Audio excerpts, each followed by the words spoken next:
Selamat pagi, salam sejahtera. Terima kasih karena bersama dengan saya di Nazilin Unity Channel. Kita digemparkan hari ini daripada Harapan Daily apabila Istana Negara telah membuat laporan polis terhadap Cikgu Buan. Bayangkan saudara, ini bukan orang biasa-biasa. Ini Istana Negara membuat laporan polis terhadap Cikgu Buan. Apa cerita sehingga Istana Negara pun mengambil keputusan melapor polis? Jarang sekali kita dengar Istana Negara ini membuat laporan polis hanya kepada isu-isu yang luar biasa, isu-isu yang melampau, barulah Istana Negara akan membuat laporan polis. Tapi kenapa sampai mereka sanggup membuat laporan polis terhadap Cikgu Buan yang menjadi idol kepada ramai pun penyokong PN, pembangkang, dan sering kali menimbulkan juga kontroversi seperti juga Tun Mahathir Mohamad. Tetapi sejak kebelakangan ini, Cikgu Buan betul-betul dalam keadaan yang sangat besar masalahnya kerana telah disaman baru-baru ini dan juga bakal juga menghadapi masalah yang besar. Pihak Istana Negara telah membuat laporan polis terhadap Cikgu Buan. Kita harap tidaklah pula tiba-tiba timbul permohonan maaf dan tarik balik laporan tersebut. Kita harap kali ini laporan ini akan sehingga ke pendakwaan kalau benar ada kes. Pihak Istana Negara telah membuat laporan polis terhadap Cikgu Buan atau nama sebenarnya Badrul Hisam Syarin berhubung dakwaan bahawa 3 wakil Perikatan Nasional PN dipanggil menghadap Yang di-Pertuan Agong semalam. Laporan tersebut dibuat oleh Pegawai Perhubungan Akbar Istana Negara Muhammad Husni Yusof, 39 tahun di Balai Polis Travels. Tindakan itu susulan kenyataan Cikgu Buan dalam sebuah video berdurasi 52 saat menerusi aplikasi TikTok bernama Alias Official. Saudara, saya selaku pihak Istana Negara Kuala Lumpur menafikan dakwaan oleh lelaki tersebut iaitu Cikgu Buan dan ianya merupakan satu kenyataan yang tidak tepat. Tujuan saya membuat laporan ini untuk mengambil tindakan lanjut daripada pihak polis berkaitan video tersebut dipetik daripada laporan polis yang tersebar di media sosial itu. Saudara-saudara sekalian, kali ini benar-benar Cikgu Buan terkantoi menipu. Apa yang dia tipu kononnya ada 3 orang. Dakwaan kononnya 3 wakil Perikatan Nasional PN telah dipanggil menghadap Yang di-Pertuan Agong semalam. Rupa-rupanya tiada pun yang betul. Kerana menurut laporan itu ialah satu tindakan yang tidak tepat. Kata beliau, saya selaku pihak Istana Negara Kuala Lumpur menafikan dakwaan oleh lelaki tersebut iaitu Cikgu Buan dan ia hanya merupakan satu kenyataan yang tidak tepat sama sekali. Inilah Perikatan Nasional terutamanya para penyokong dan juga pemimpinnya masih lagi teruja, masih lagi bernafsu nak tebuk atap, nak rosakkan negara melalui aktiviti tebuk atap. Dan yang lebih menyedihkan, para penyokong pula banyak yang tertipu. Para penyokong sekalian, penyokong PN, pembangkang, cepatlah bermuhasabah diri, bertaubat. Janganlah lagi mengharapkan tebuk atap. Jom kita membangun Malaysia ini, nanti pilihan raya baru kita tentukan semula kerajaan. Jangan buat tebuk atap lagi. Ini tidak. Diberi terus harapan oleh pemimpin-pemimpin Perikatan Nasional yang tak henti-henti sanggup pula menipu seperti ini yang sehingga menimbulkan musibah kepada diri sendiri. Apabila Istana Negara buat laporan, itu satu perkara yang memang kritikal. Sekian dulu untuk kali ini. Jangan lupa tinggalkan komen anda, tekan butang subscribe. Kita jumpa lagi. Bye-bye.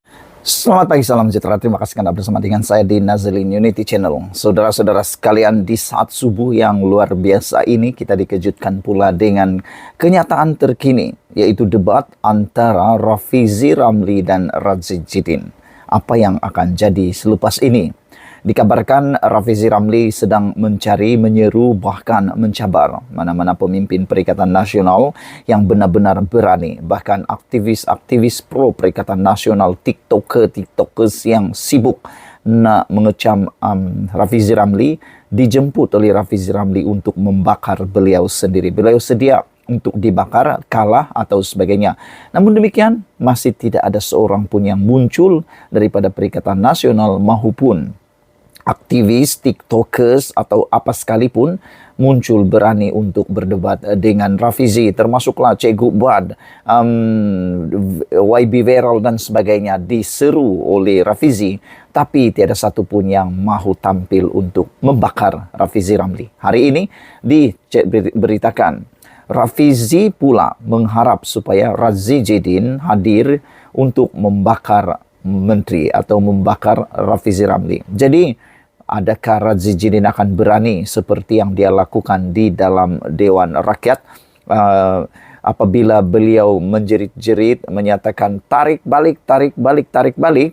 Diharapkan beliau juga berani untuk lantang bersuara di dalam edisi podcast bakar YB tersebut atau membakar menteri. Jadi, apa cerita?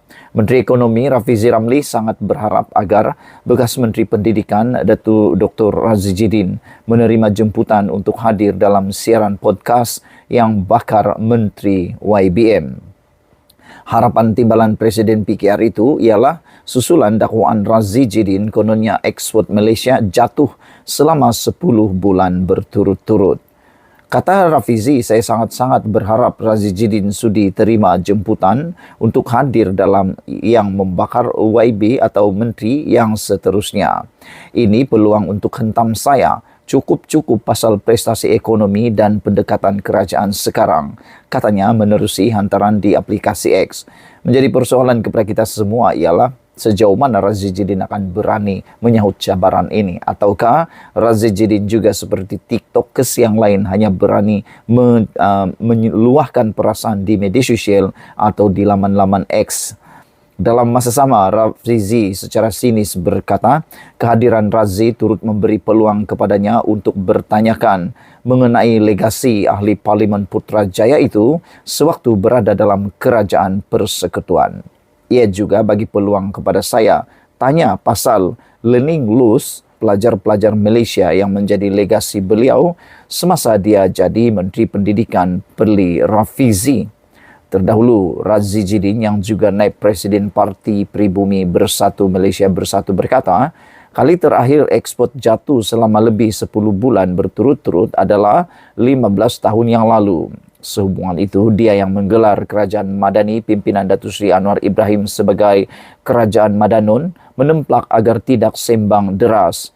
Kepada Kerajaan Madanon PHBN, fokuslah kepada pembangunan ekonomi negara, cukuplah sembang deras, kata Razi Jidin.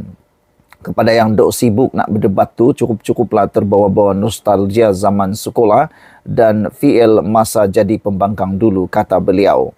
Hang pada jadi kerajaan kot, kata Razi Jidin di platform X. Adakah Rafizi dan Razi Jidin akan bersemuka dan beranikah Razi Jidin membuat debat ataupun membakar menteri untuk mau menyatakan kebenaran? Saya sangat bersetuju kalau debat ini dapat diteruskan kerana waktu ini banyak media sosial yang tidak berguna. Tiktokers sibuk nak memfitnah sini sana.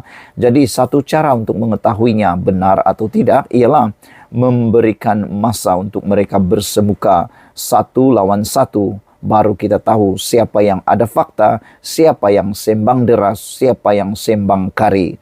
Harap-harapnya nanti jangan pula ada yang terbakar, nanti pula sudah kalah masih lagi salahkan orang lain.